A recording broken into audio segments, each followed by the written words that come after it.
Bonjour, je suis contente de vous retrouver. Aujourd'hui, on parle de stress et on a l'immense privilège de le faire en compagnie d'une amie, d'une collègue, Sonia Lupien. Bonjour Sonia, ça va bien? Bonjour Denis. Je suis vraiment très, très content que tu sois là. Je sais qu'il y a beaucoup d'internautes aussi qui sont ravis que tu sois là. Pour les gens qui te connaissent pas, tu es chercheur en neurosciences, tu es fondatrice et directrice scientifique du Centre d'études sur le stress humain. Donc, on va parler de stress, ton dada. On en parle souvent, toi et moi, hors d'onde. On se voit à la radio toutes les semaines, mais là, on a vraiment la chance de passer plusieurs minutes ensemble pour parler du stress. Merci vraiment beaucoup d'être là. Plaisir. Et j'invite tout de suite les internautes qui vont écouter nos contenus à consulter tes livres. Il y aura des informations complémentaires dans tes livres. Je vais les présenter tout de suite. Par amour du stress, qui est un best-seller ici au Québec, et aussi Le stress au travail versus le stress du travail. C'est des livres que je vous recommande chaleureusement. Quand on est stressé, on parle trop. On n'arrête pas de parler. Blablabla, là, on cherche.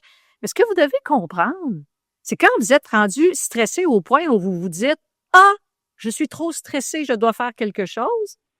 Quand vous êtes rendu là, vous avez le cerveau rempli d'hormones de stress. Je vous le dis, il n'y a rien d'intelligent qui va sortir de votre tête. Rien.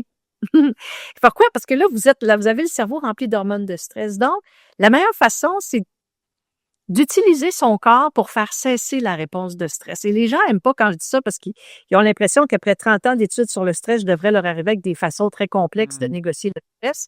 Quand dans le fond, si on a survécu aux mammouths depuis tout ce temps-là, à tous les stresseurs de l'histoire de l'humanité, c'est parce qu'il faut que ce soit facile de déstresser. Et donc, souvent, les gens, on appelle une copine, mais si vous appelez une copine quand vous êtes stressé, là, savez-vous ce qui va arriver? Vous allez co-ruminer. Et quand vous allez finir l'appel, vous allez vous sentir encore plus stressé qu'avant.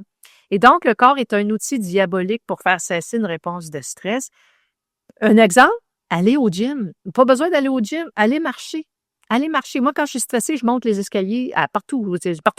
Je monte les escaliers. Pourquoi? Parce que je vous l'ai dit, quand on est stressé, on mobilise de l'énergie. Bien, vous devez perdre l'énergie mobilisée, sinon elle va aller vous jouer dans la tête. Et donc, vous n'avez pas besoin d'aller 2h30 au gym. Vous pouvez aller marcher le chien, vous pouvez danser, vous pouvez faire n'importe quoi pour perdre l'énergie. Puis je sais qu'il y a plein de gens qui vont pas me croire, qui vont dire non, ça devrait être plus compliqué. Non, vous ne devriez jamais avoir à payer pour déstresser.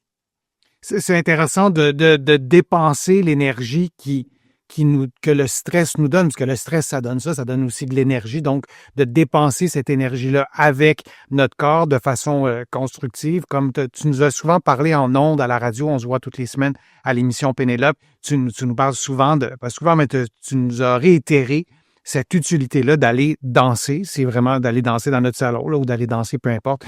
C'est une façon aussi de dépenser son énergie et c'est intéressant aussi de voir que ça peut être le corps, en fait, comme outil premier dans notre boîte à outils pour essayer de composer avec un stress qui apparaît et qui fait en sorte que tout déborde. Merci, vraiment, merci de votre participation, merci de vos échanges, merci Sonia de ta présence, de ton immense générosité. C'est un plaisir de te côtoyer chaque semaine à la radio et ça a été un grand plaisir de pouvoir présenter ces contenus. Si vous voulez aller plus loin, si vous voulez approfondir certains contenus que Sonia nous a présenté. Premier livre, Par amour du stress.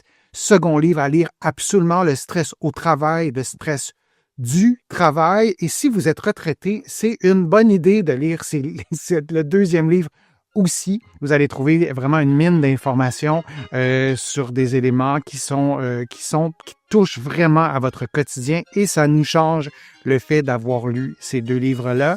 Merci Sonia, j'espère qu'on aura l'occasion de se reprendre et je vous dis à une prochaine fois, à une prochaine vidéo. À bientôt tout le monde.